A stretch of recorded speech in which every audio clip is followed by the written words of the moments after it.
The first time Loretta Mabry mentioned stocking her grandfather's old irrigation pond with bluegill, her brother-in-law nearly choked on his coffee at the Cedar Hollow diner. "Fish in a farm pond? Loretta, that water's for the peppers, not for catching supper," he said, loud enough that the whole counter turned to look.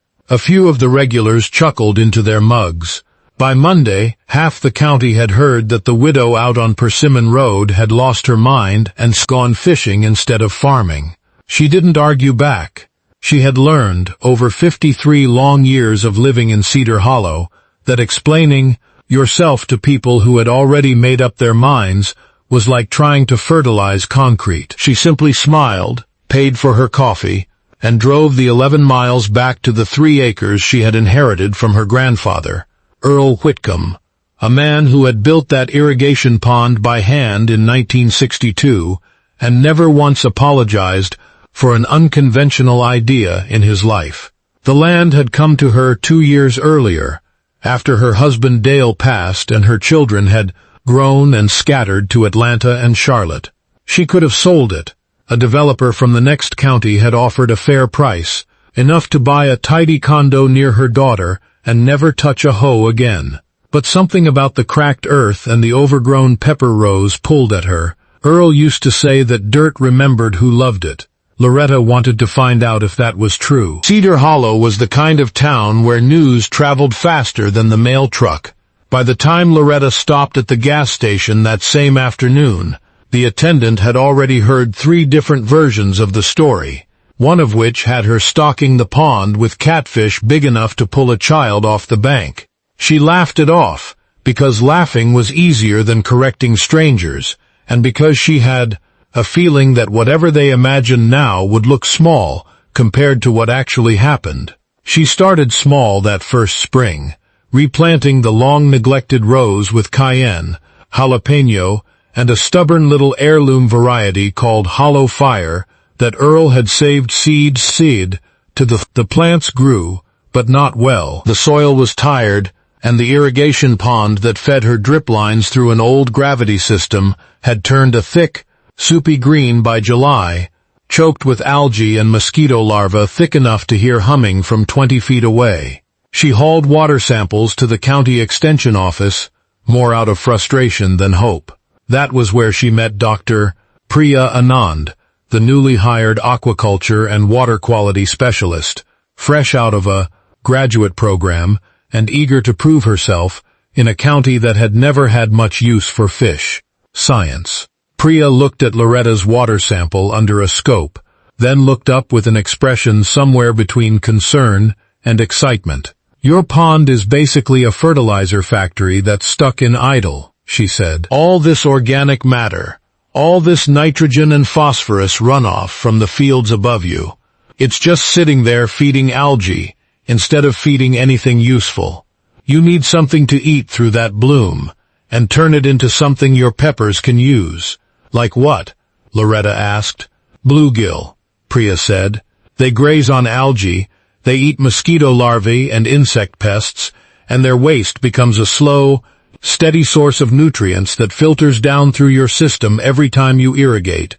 People have used fish-stocked ponds for centuries to keep water healthy. It's basically free fertilizer with fins."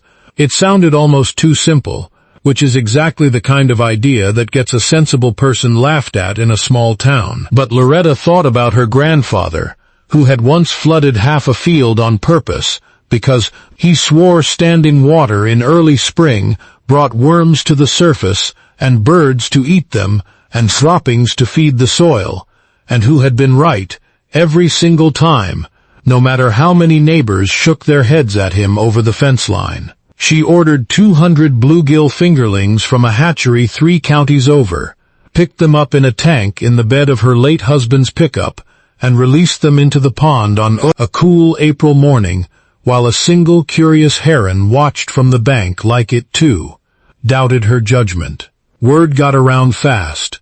The feed store clerk asked if she was planning to open a fishing camp. Her own sister-in-law, Carol, suggested gently that maybe Loretta needed to talk to someone, that grief did funny things to people, that stocking a vegetable irrigation pond with bream wasn't exactly normal behavior for a sensible woman. Loretta let the comments roll past her, the way Earl always let weather roll past the porch. She had work to do. Through May and June, she watched the pond change in ways that felt almost miraculous to her, though Priya assured her it was simply biology, doing what biology does.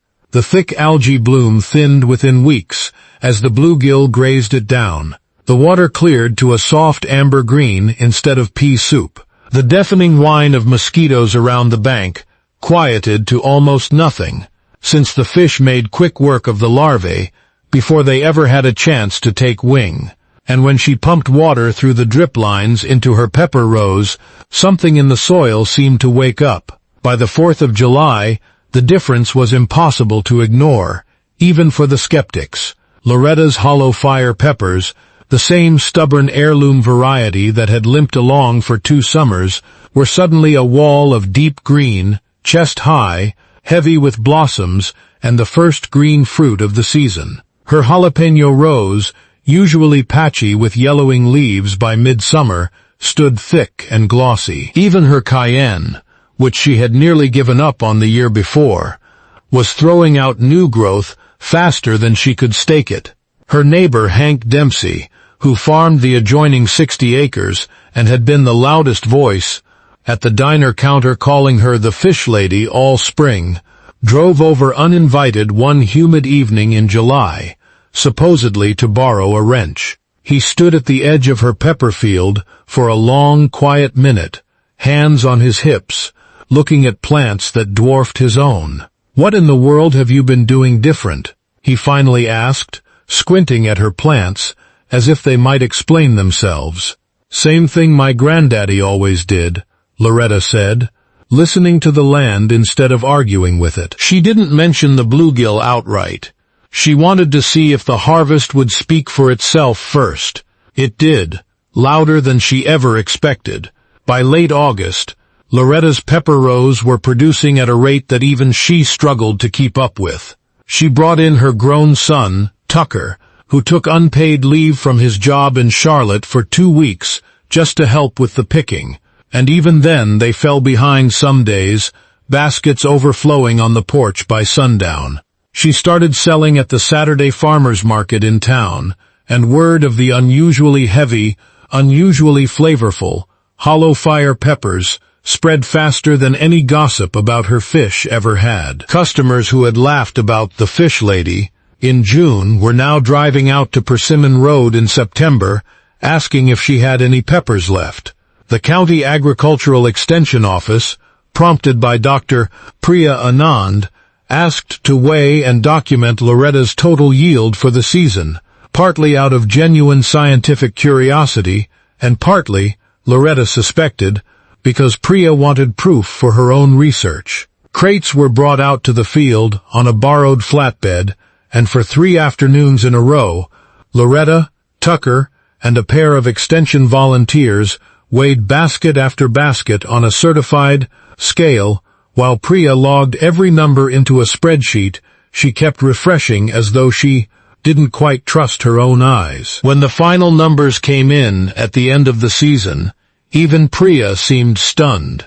Loretta's 3-acre plot had produced more than double the typical regional yield per acre for that pepper variety, and her hollow fire heirlooms in particular had set a documented record for the county, the heaviest harvest of that variety ever recorded in the Extension Office, and 20 years of keeping records. The County Fair Board asked permission to display the official tally on a placard beside her prize basket that October, right next to the blue ribbon judges had already pinned to it before they even knew the full numbers. The local paper ran a small feature first, a few photographs of Loretta standing among towering pepper plants with the pond glinting behind her, fish breaking the surface in lazy, contented circles.